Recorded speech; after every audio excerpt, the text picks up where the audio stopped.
को लेकर लगातार सवालिया निशान खड़े हो रहे हैं। हाल ही में देश में हवाई दुर्घटना में एक बड़े नेता को खोया। वहीं कुछ महीने पहले अहमदाबाद में बोइंग 787 विमान दुर्घटना में 260 लोगों की जान चली गई। बावजूद इसके अभी तक देश की सबसे बड़ी हवाई सेवा एयर इंडिया सबक लेने को राजी नहीं है। हाल फिलहाल की बात की जाए तो एयर इंडिया की फ्लाइट AI 132 जो लंदन से बेंगलुरु के लिए उड़ान भरने वाली थी, उसके टेक ऑफ से पहले ही खतरे के सायरन बज गए। पायलट ने अपनी लॉग शीट पर दर्ज किया था कि विमान का लेफ्ट फ्यूल कंट्रोल स्विच गंभीर रूप से खराब है।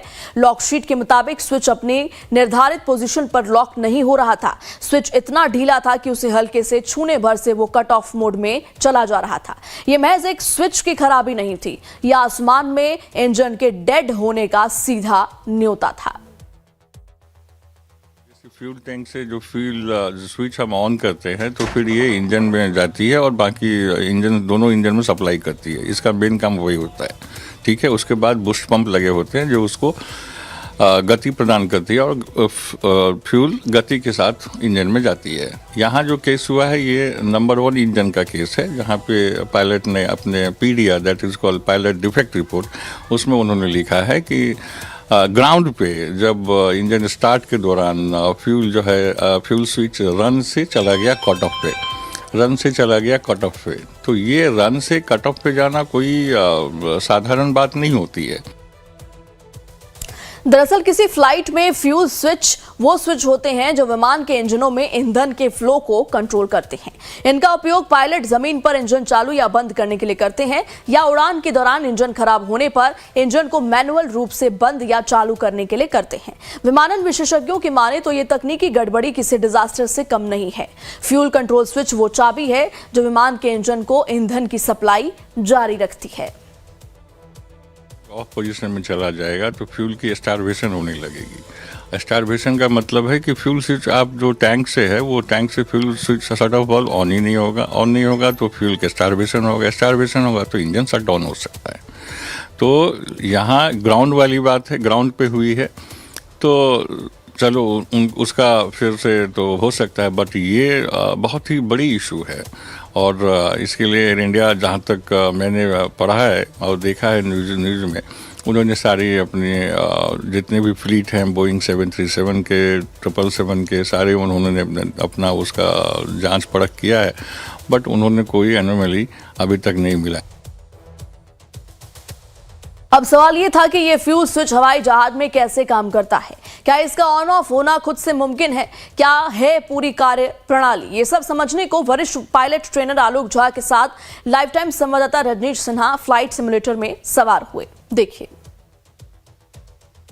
पिछले कुछ महीनों से भारत में उड़ने वाले हवाई जहाज खास करके बोइंग काफी चर्चा में है। खास करके जब अहमदाबाद में दुर्घटना हुई और 260 से ज्यादा लोगों की मौत हो गई, बताया गया कि फ्यूल कंट्रोल स्विच जो एयरक्राफ्ट में होते हैं उसमें गड़बड़ी पाई गई थी और इस पर जांच भी चलती रही, जांच चल भी रही है और जो दूसरे बोइंग्स हैं उनको चेक भी किया जा रहा है। एयर इंडिया ने सर्कुलर इंटरनल जारी किया था कि सभी एयरक्राफ्ट के फ्यूल स्विच को चेक भी किया जाए। एक बार फिर से एक घटना घटी है जिसने इस बात को फिर से चर्चा मिला है फ्यूल स्विच कंट्रोल को। वो घटना है ये है कि लंदन के हीथ्रो एयरपोर्ट से एक एयरक्राफ्ट एयर इंडिया की बेंगलोर आने वाली थी और जैसे ही वो रनवे पे एयरक्राफ्ट थी, जैसे ये एयरक्राफ्ट अभी रनवे पर है, ठीक उसी समय पायलट ने ये कंप्लेन किया कि जो फ्यूल कंट्रोल स्विच है वो रन से ऑफ मोड में जा रहे हैं। हमारे साथ आलोक झा सर हैं जो कि एक्सपर्ट है एविएशन के और चूंकि ये खुद ट्रेनिंग भी देते हैं पायलटिंग की। सर, ये घटना आपकी नज़र में आई?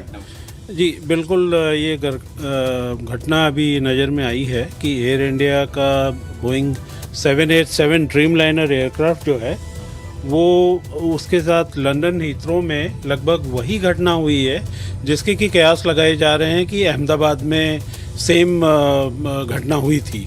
तो उसी का ये एक रिपीट कहा जा सकता है कि हुआ है, रिपीट हुआ है। देखिए, जैसे ये एयरक्राफ्ट रनवे पर है और ये एयरक्राफ्ट आगे बढ़ रही है जैसा आलोक सर बता रहे हैं और ठीक इस समय ये दोस्त जो है ये फ्यूल स्विच कंट्रोल। जी बिल्कुल, ये एयरबस एयरक्राफ्ट है तो इसमें हम इसको इंजन मास्टर स्विच बोलते हैं। बोइंग के अंदर इनको फ्यूल स्विच बोला जाता है। इसमें देख सकते हैं कि एक सेफ्टी मैकेनिज्म होता है कि जिसको अगर हमें इसको ऑफ करना है तो इसको ऊपर पुल करके ही हम पीछे लाए जा सकते हैं। यही स्विच जो है बोइंग के अंदर मेल फंक्शन हुए हैं और बिल्कुल यही कयास लगाया जा रहा है जो कि अहमदाबाद में ये दुर्घटना हुई थी उसमें अभी हम जांच जारी है, लेकिन पायलट के ऊपर भी दोष मढ़ा जा रहा था। पर ये जहाँ तक कयास है, ये फ्यूल स्विचेस का ही प्रॉब्लम है। और ये जो अभी घटना हुई है, उससे ये साफ साफ नज़र आ जाता है कि अब की ये घटना ग्राउंड में हुई है। मिशन आजकल सवालों में है। कई एयरपोर्ट्स में फैसिलिटीज़ बहुत अच्छी हैं, कुछ जगह बेहतर फैसिलिटीज़ किए जानी हैं, और दूसरी तरफ एयरक्राफ्ट के अंदर क्या इक्विपमेंट की चेकिंग रीचेकिंग बेहतर तरीके से हो रही है, इंजीनियरिंग सेक्शन किस तरीके से चीज़ों को देख रहा है, पायलट्स किस तरीके से देख रहे हैं, एविएशन कैसे देख रहा है, मिनिस्ट्री कैसे देख रही है, एयरलाइंस कैसे देख रही है, क्योंकि इनके सबके सामंजस्य से एयरक्राफ्ट फ्लाई करता है और उसमें फ्लाई करने वाले जो लोग होते हैं वो सुरक्षित रहते हैं, और तभी वो एयरक्राफ्ट फिट टू फ्लाई कहलाता है। वीडियो जर्नलिस्ट राजू चौहान के साथ रजनीश सिन्हा, लाइफ टाइम्स, दिल्ली। जैसा कि आपने देखा कि लाइफ टाइम संवाददाता ने फ्लाइट सिमुलेटर में हर उस पहलू को समझने की कोशिश की जो फ्लाइट के दौरान दुर्घटना के जिम्मेदार होते हैं।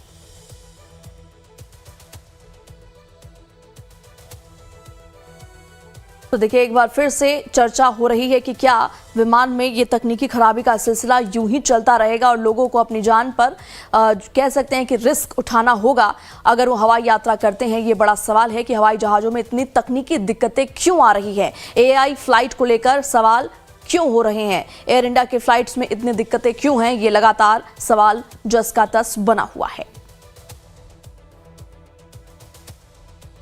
और लाइव टाइम्स पर खबरों का सिलसिला लगातार जारी है, बने रहिए हमारे